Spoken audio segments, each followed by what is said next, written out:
Okay, off we go. All right, a couple of the questions. John Cooney was asking, is the ruck change following the England v Italy game? The answer is no, not exactly. The process by which World Rugby goes through changes to the laws is a 4-year process that begins after the previous World Cup. So the discussions around this change were already underway prior to the England-Italy game.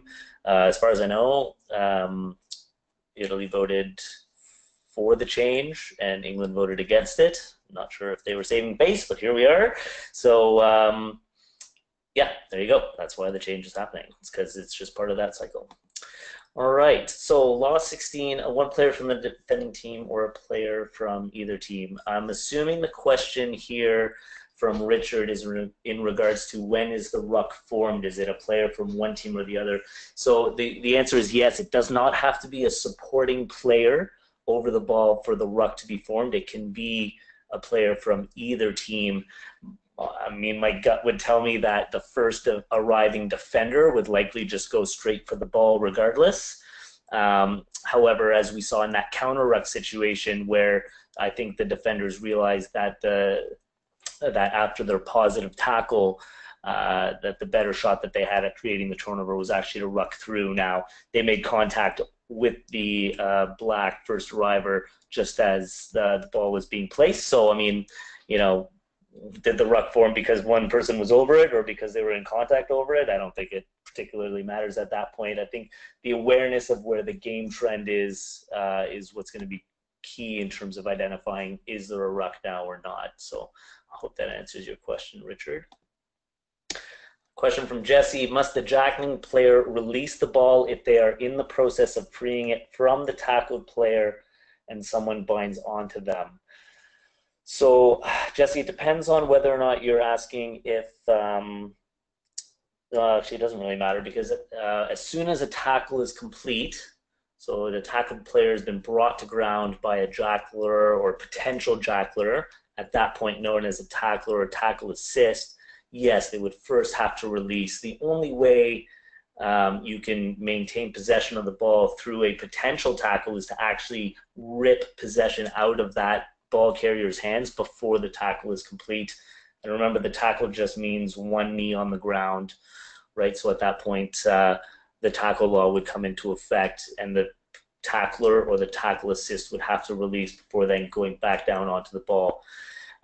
If the jackler releases, sorry, if the tackler or tackle assist releases, comes through the gate and gets their hands on the ball, as we saw in some of the later examples, or the first arriver for that matter, if the first player on the support team comes in to try and clear that jackler off, the jackler already has their hands on the ball. They don't need to release it again as long as they keep possession all the way through. And we saw that with that last turnover where the 13 for black was able to pull the ball out and then play it back towards his teammates. Okay, so hopefully that answers your question there, Jesse. As soon as the player has clearly released and gone back for the ball, they have rights to the ball and should be able to continue playing it even though that clean out is trying to drive them off it. Okay. Question here from Richard in regards to how far ahead of the tackle can the support players be to establish the ruck and when are they deemed not to be part of the ruck? It's a great question. And so as long as they are maintaining their bind, they are bound in with their teammates going back over the ball, technically speaking, you could go as far ahead as you want. Now, the reality of the situation is you probably wouldn't want to do that because all you're doing is taking players away from being able to support your teammates behind you, who will then be playing the ball off the back of the ruck, which could be 6 players deep. Obviously, that's not going to happen, right? So I think the answer is as soon as they take a step or two over the ball, we can say that our ruck has been formed.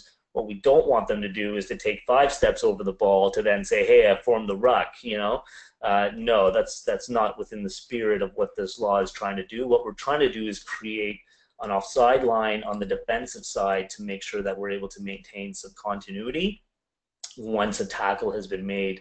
So in this case, in the case that you're talking about, Richard, if the player, the first arriver, steps over the ball, takes another step because of momentum or two, then happy days, so long as everyone else behind them stops there and the 9 is able to move the ball. The reality is these are situations that crop up with the quote unquote ruck because defenders are already choosing not to contest at the tackle area, but that doesn't mean that they won't be contesting from a line speed perspective on defense, for instance, right? So what we need to be aware of is, all right, well, has the defense honored the space they've given up in the tackle by not contesting the ball there, right? And the ruck forming with that first support player arriving, or are they encroaching on that by being ahead of that arriver? At the end of the day, if there's only one person over the ball for the attacking team, I think that offside line is pretty clear. In the example that I showed with the lines drawn on the screen, you had the one extra first arriver who kind of went a little bit beyond, right? And you saw how that line was kind of behind them a little bit because he's really not part of the play at that point, right? So it's just a contextual piece. But I think if you referees focus on the post pillars on the offside line, everyone else usually tends to line up off of them, right? So really focus on, are they in a good position, and then we can make sure everyone else is lined up well from there. Okay. John Weller's asking, can 11 play the ball there? I'm assuming that's in the situation where the the restart happens and the black player is lifted into the air to collect the ball and comes down. At that point, again, because there was no tackle and because there was no ruck, there is no offside line, period. There's no gate. There's no, you have to enter this way. It's almost as if the black player had tipped the ball backwards out of the air, but off the restart, white had passed that point of reception and then caught the ball once black had tipped it back. It would be the same thing. So if white had come around and played the ball off the ground there, absolutely happy days. So yeah, just a nuance about when is that offside line actually in place, okay?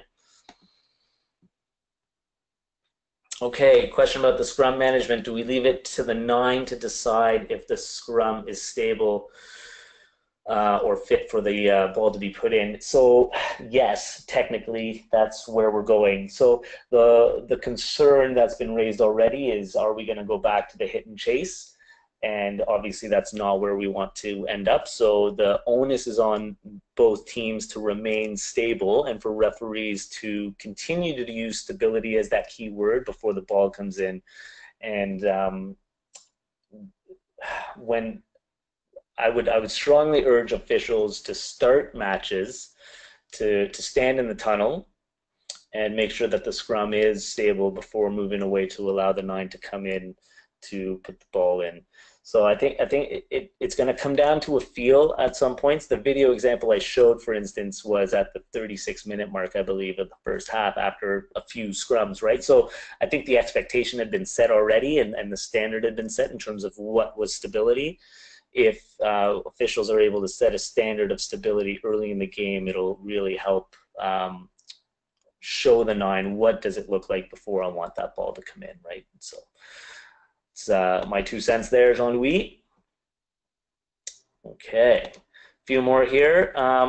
So do we consider that a player on the ground is at the same time obligated to roll away but also set the offside line by staring where they are if they're laying on the ground? Okay, so if I carry the ball into contact and become a tackled player and I go to deck and my support players arrive over top of me, what we sometimes see is instead of clearly stepping over that me as the tackled player, what they do is they stand behind me and then have their hands kind of over me. You see it a lot in high schools and lower level games where there's, the hands on the body on the ground, which is, without context, perhaps not legal, however, with shoulders above hips and then, ready to take out threats afterwards, the position itself is fine. So to answer your question, Jeremy, yes, the ball carrier technically needs to move away, But again, we're not going to apply that if the context dictates that there's no counter ruck and there's no contest for the ball. If the counter ruck was to come by the defenders and the first arriver then latches onto the player on the ground to prevent that contest from happening, well then obviously we're going to either penalize that that support player for latching on a player on the ground, or we're going to penalize the player on the ground for not moving away, one or the other. But what we can't do is, in the scenarios that we've seen on video, is when there is no contest happening, we're not going to be looking for players to do certain things that we don't need them to do in that moment, right? So just be aware of what the context of the game is wanting us to deal with. Okay. All right. 3 more, I think. So does the strike in the set have to make contact with the ball? So the strike, yes. So one of the front row players has to actually strike the ball from the team that's putting the ball in. The opposition can choose to strike, but they don't have to. The non-put-in team can choose to just try and drive over the ball, but the team putting the ball in has to actually use their feet to strike the ball backwards, yes.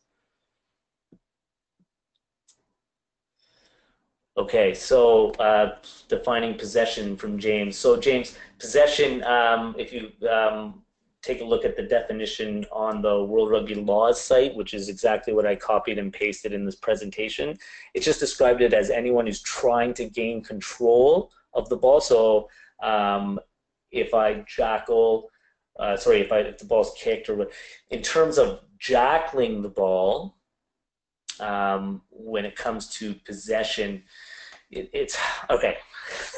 Let's restart. So if I, as the jackler, have my hands on the ball, have I worked hard enough to earn the right to win the ball? Maybe not, right? I still need to survive the clean out, and that's the expectation and the standard that World Rugby is kind of set in terms of where officials have gone with that. So my hands on the ball means that I now have the right to try and play it, but I need to be able to survive that clean out with the ball in my hands, or at least be able to play it. So if you go back to the example of 13 black being able to poach the ball, the timing was so close to when that first arriver comes for white, and the first arriver actually pulls 13 off the ball, or pushes 13 off the ball, but 13 black is still able, with that win at the jackal, to be able to play the ball backwards towards their team. So it really comes down to what in front of you is what the players deserve. You know what I mean? So if black has done all the hard work there to maintain possession through that attempted clean out and win the ball back, if they knock it on, for instance, or if they don't get clean possession, but they've done enough to earn the right for it, we should be awarding them the penalty for the player on the deck holding onto the ball. If the clean out comes and drives them clean off the ball and white is able to pick it up again and off we go, we're going to let that one go. All right, so James, I hope that answers the question, but basically the hands-on is not enough to earn rights for the ball. You need to be able to survive the clean out. Okay. So with age grade rugby, how should referees manage inexperienced nines? Main concern is putting the ball improperly or not knowing what stable scrum looks like. So again, Matthew, going back to what I described about the referee standing in the tunnel to start the match, just making sure that everyone has a clear picture of what stability looks like before moving away. That can be the #1 thing to do following that. So another question about if there's any movement or bending of the 9 into the channel, the ball must be put in immediately. So yes, so as soon as the ball is presented to the scrum, and World Rugby's law book has that kind of defined with some pictures actually in it, which is available online too, where as soon as they're crouched and the ball is down by the ground, at that point it's got to go in, okay? Because everyone's expecting it to go in. So the video example also showed, the 9 hesitating there. We don't want to see that. We want to see as soon as the 9 goes down to put the ball in, that it's done. So there was one example where the Jackler was penalized because the hands hit the ground when he went for the ball. Was that because of the penalty touching the ground or not supporting their weight or both? So touching the ground. As soon as a player puts their hand on the ground, we consider that to be not supporting your own body weight, right? So the only way for a jackler to really have the right to play the ball is if in that bending over motion where the shoulders, yes, could potentially be below the hips, their hands are going straight for the ball and they're not looking to use the floor to hold their weight or their arms or elbows on the player on the ground to hold their weight in order to survive that clean out. Their first movement must be down towards the ball. Okay. Okay, I've got 3 more. I know people are dropping off.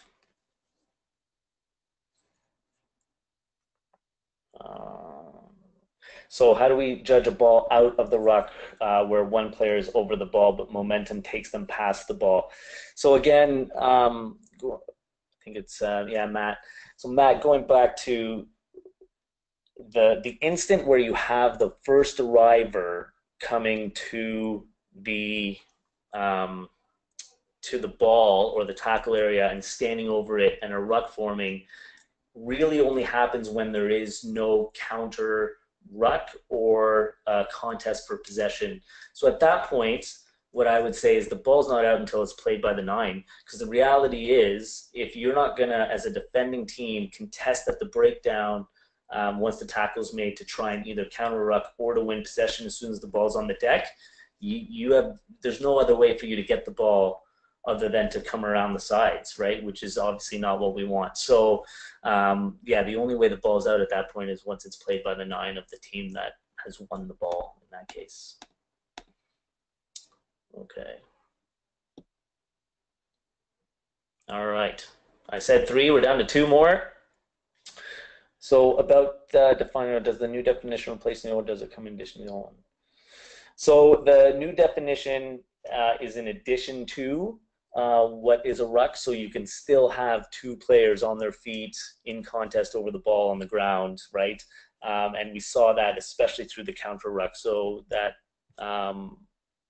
it, I guess, just is in addition to, but also just ensures that we just constantly, after tackles, as soon as we have someone over the ball, have an offside line, right? Either that or the ball's picked up right away. Okay, last one. So if a kick from my 10 was headed straight into touch, but my winger tries to play the ball, the winger misses the ball even though he was attempting to gain possession of the ball, is the lineup where it went to touch or back at the point where it was kicked? Well, first of all, depends on where the ball was kicked from. So was it kicked from inside or outside the 22? Let's say it was outside the 22, or if it was brought back into the 22 and kicked out. So the winger, if they miss the ball completely and don't touch it, then it'll be, the lineout will be back where the ball was kicked. However, if the winger touches the ball to try and gain possession before it crosses the plane of touch and then drops it backwards or potentially forwards over the touch line, then the kick would take place, sorry, the lineout would take place where the ball went into touch. As soon as that winger touches the ball after it's crossed the plane of touch, unless they started in the field of play and knock it backwards before they land in the field of play to keep the play alive, the only other option would be that the ball went into touch off the kick. So we would have to go back. Okay, so Simon, I hope that answers your question. And I got one more for James, but I think what I'll do, James, is have you email it to me, okay? Email me that one, and then we'll get to that. And I think after about almost an hour, I think it's good to go. So as I mentioned, the presentation and this Q&A will be made available on World Rugby Canada's YouTube page, and the link will go out to provincial unions as well as through our social media. Great. Thanks a lot, everyone, and enjoy the evening.